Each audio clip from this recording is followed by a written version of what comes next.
Y ahora le damos la palabra al señor Diego Mesa Puyo, viceministro de Energía. El doctor Diego Mesa es economista de la Universidad de Concordia en Canadá, con maestría en Economía de la Universidad McGill de este mismo país y analista financiero certificado del CFA Institute de Estados Unidos. Se ha desempeñado como economista del Fondo Monetario Internacional, donde lideró más de 35 misiones para asesorar a diferentes gobiernos en la formulación de políticas públicas para las industrias extractivas. Adicionalmente, hizo parte de la multinacional de consultoría PricewaterhouseCoopers, donde ocupó el cargo de gerente y economista principal en Canadá. Allí asesoró al sector público y privado en la estructuración y el desarrollo de proyectos minero-energéticos y de infraestructura. Bienvenido, señor viceministro.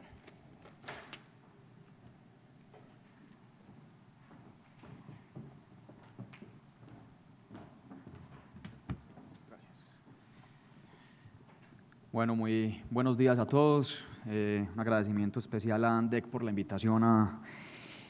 participar en este foro de inaugurar. Un saludo especial a la doctora Callejas, a la superintendente Natasha Bendaño, al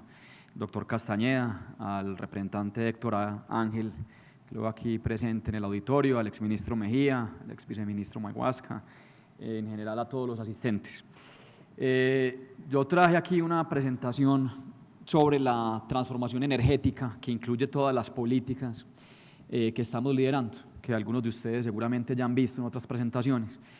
pero aquí me parece importante también hacer como un foco en qué está pasando en el tema, sobre todo de generación térmica en el país,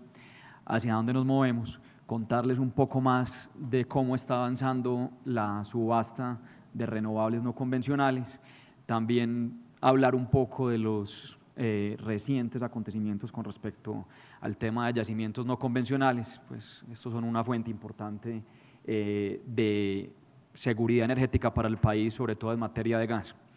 Entonces déjenme empezar por un recuento de qué pasa en el mercado internacional cuando uno ve la canasta energética y cuáles son las perspectivas de largo plazo de esa canasta de energéticos según los últimos reportes que hemos recibido de la Agencia Internacional de Energía en el más reciente World Energy Outlook, en el Policy Scenarios.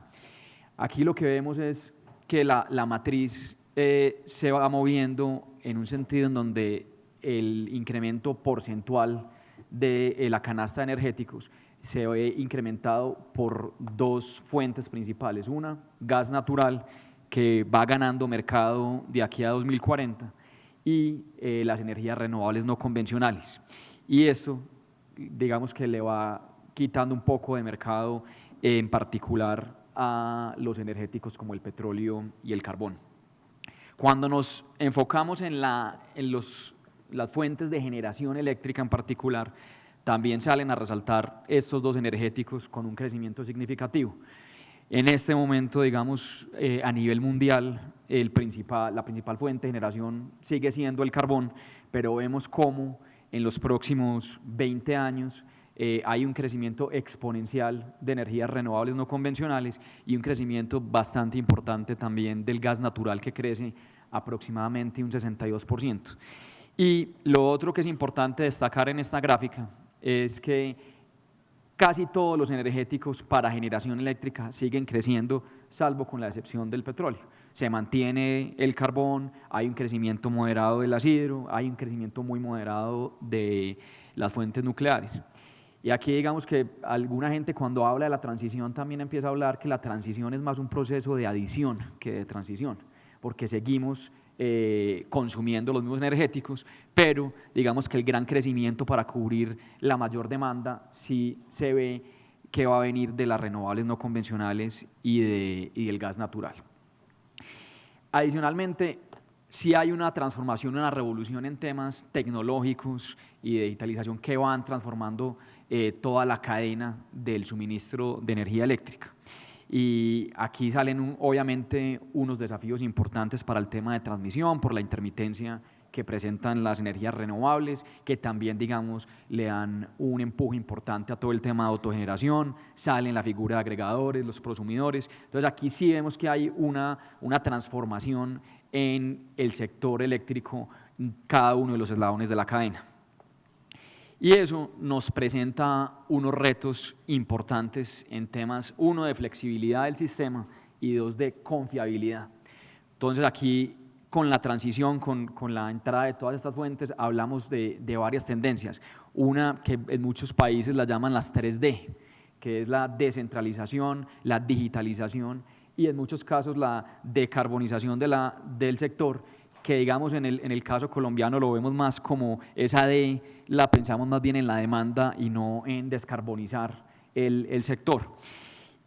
Y en parte, digamos, por todas estas tendencias se vuelve muy importante la flexibilidad y la confiabilidad del sistema. Y ahí es donde entra una gran oportunidad para la generación térmica, que es la que puede ser esa generación de respaldo que le da la confiabilidad al sistema eléctrico, en particular en nuestro país. Y hemos visto cómo, digamos, ha habido avances en este tema a nivel mundial. Muchos de ustedes seguramente estuvieron también en el foro de XEMI, donde vimos la experiencia en California, donde se empiezan a combinar baterías con generación térmica para que los tiempos de arranque de las plantas sean mucho más cortos, el ramp-up también sea mucho más rápido y en general se le pueda dar una respuesta al sistema mucho más rápida, que muchas veces aquí en Colombia nos vemos apretados cuando necesitamos tener ese respaldo de manera inmediata, sobre todo con el tema que mencionaba ahora la doctora Callejas de Electricaribe. ¿Cómo estamos en Colombia en esta transición y en esta transformación? Esto lo conocen bastante bien. Tenemos una matriz que es 2/3 hídrica y 1/3 térmica, con la entrada de renovables, en particular en la subasta del cargo por confiabilidad en febrero a 2022 ya va a haber aproximadamente un 6% de este tipo de energías, y lo que esperamos es que con las próximas subastas lleguemos a tener entre un 10 y un 12% ojalá de energía neta de renovables no convencionales. Aquí lo importante también de resaltar, vemos que se mantiene la generación térmica en estos escenarios en la matriz energética del país, probablemente con un incremento también de las térmicas a gas, que como vimos en la subasta del cargo por confiabilidad, aunque obviamente, digamos, por la política que hemos liderado de incorporación de renovables, siempre hablamos de los 1.400 megavatios de capacidad instalada que mencionó la doctora Callejas en su intervención, pero también muy importante resaltar que la mayoría de proyectos que entraron en el cargo fueron proyectos con generación térmica, en particular con gas natural o con GLP. Aquí un punto, digamos, que como política de gobierno nos preocupó fue que no entró una sola planta térmica a carbón.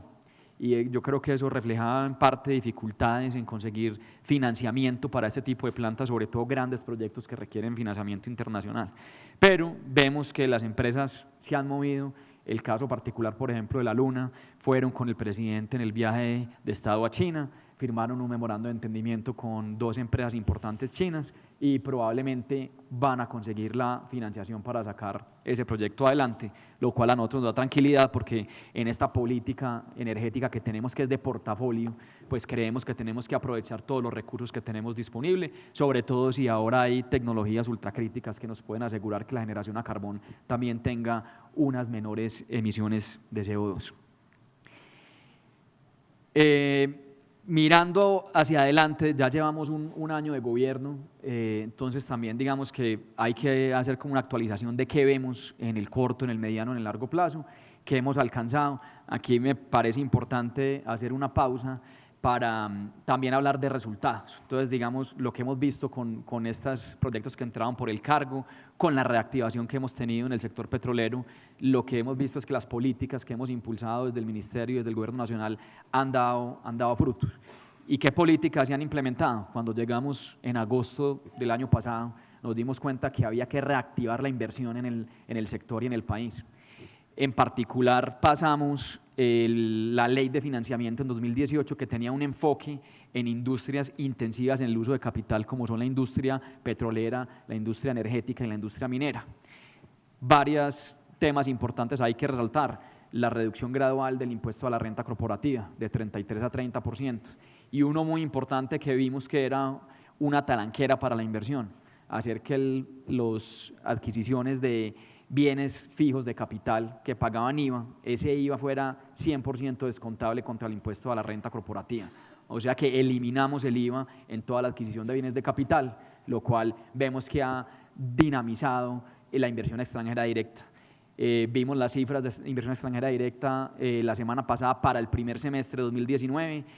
a nivel de toda la economía un incremento del 24% con respecto al primer semestre de 2018, pero cuando nos enfocamos en el sector minero energético, el incremento fue del 43%. O sea que todas estas políticas que se han enfocado a seguir promoviendo las industrias que son intensivas en el uso de capital están dando resultados. Vemos que tenemos un incremento importante en la inversión, en particular en inversión extranjera directa, y esperamos que esto obviamente se traduzca en cifras macroeconómicas como la que hemos visto, de tener un crecimiento ya pronosticado del 3%, que muchos pensaban que no iba a ser posible cuando arrancó este gobierno. Entonces, en lo que se viene en materia energética, tenemos en el corto plazo una agenda regulatoria de la CREC. Me complació mucho oír las palabras de la doctora Calleja, que digamos ya se ha internalizado esa nueva actitud regulatoria de la CREC, que el director ejecutivo digamos ha sido muy vocal con respecto a esto de asegurarnos que esta regulación debe conducir a innovación, a que entren nuevas tecnologías, nuevos agentes y que no sea un impedimento para el sector.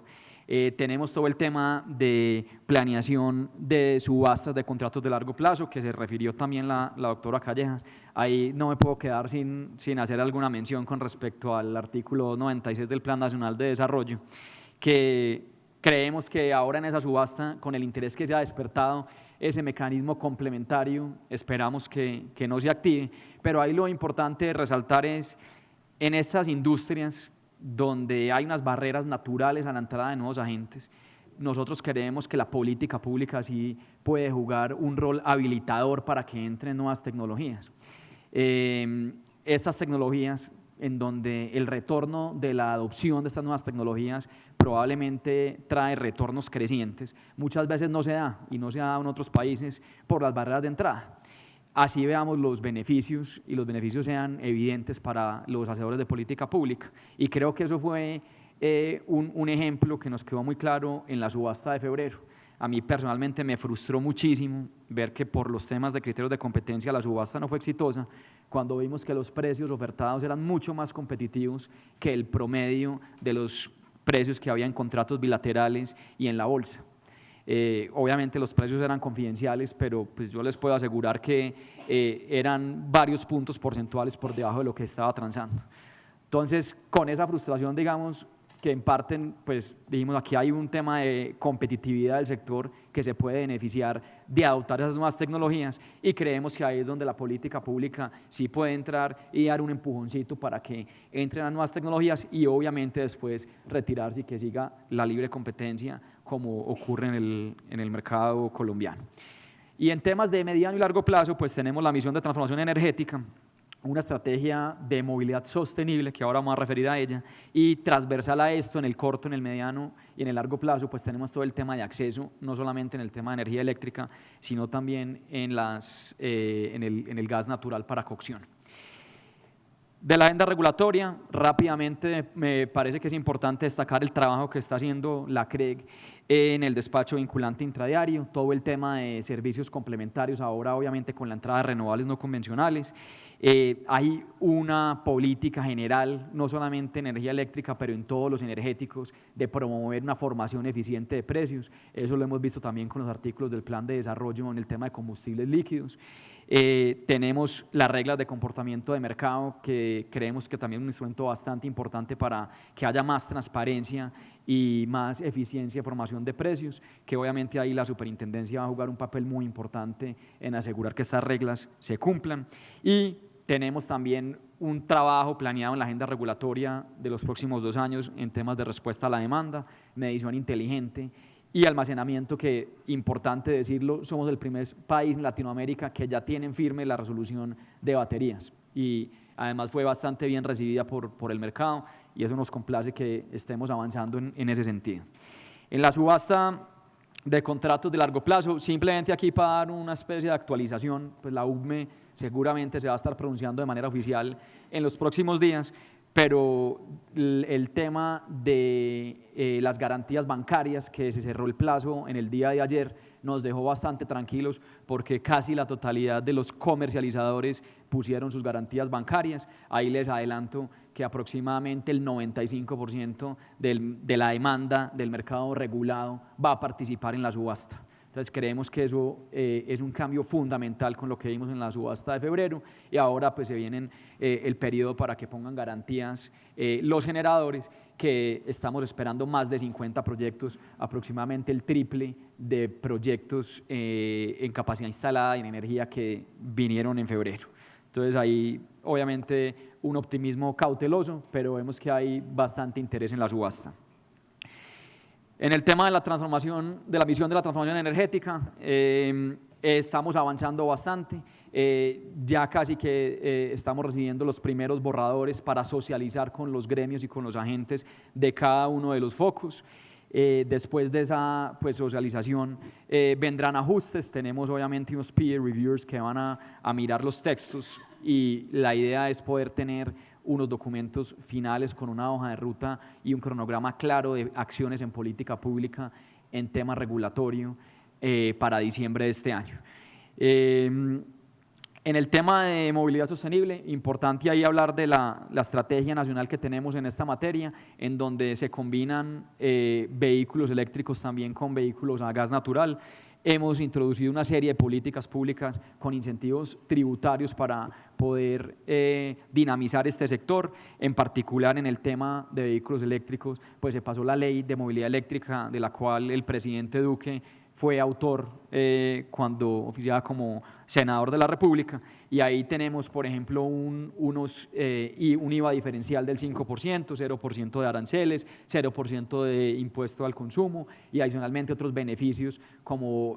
rebajas en la revisión técnico-mecánica, en el tema de emisión de gases, en el tema del día sin carro, etcétera. Y para gas natural nos hemos enfocado en los vehículos de carga o tractomulas, donde también logramos una reducción del arancel del 15 al 5%. La meta 2030 es llegar a 600.000 vehículos eléctricos, obviamente pensando también en temas de calidad del aire, en particular en las ciudades capitales como Medellín y Bogotá, donde esto es un tema crítico. Y en el tema transversal que hablaba de cierre de brechas, compartirles que digamos vamos bien con el cronograma de cobertura que nos hemos planteado, los 100.000 hogares. Esta cifra de pronto está un poco desactualizada, creo que ya vamos llegando a los 18, 19.000 nuevos usuarios. Se viene un empujón muy fuerte en este año, segundo año de gobierno que acaba de comenzar, y la idea es llegar a los 100.000 nuevos usuarios en los próximos 4 años. Y en el tema de cobertura de gas tenemos un problema inclusive más grande, porque son casi cerca de 1.6 millones de familias que siguen cocinando con leña, pero ahí el avance ha sido importante. En este primer año de gobierno logramos conectar a redes por primera vez 240.000 usuarios. Tenemos una meta de 1 millón de usuarios conectados al sistema de redes de gas, y también tenemos una meta de 100.000 usuarios que reemplacen la cocción de leña con GLP o con gas natural en cilindro. Todo esto está muy bien, pero tenemos un reto muy grande que ustedes también conocen, que es el tema de reservas de gas natural, sobre todo en el tema de generación térmica, cuando vemos que entran tantos proyectos con esta tecnología, y cuando vemos la brecha que tenemos social en el tema de leña y de cocción. Y ahí yo creo que ya también el país ha conocido cuáles son como las 4 políticas principales, y aquí pues me voy a detener en la de yacimientos no convencionales,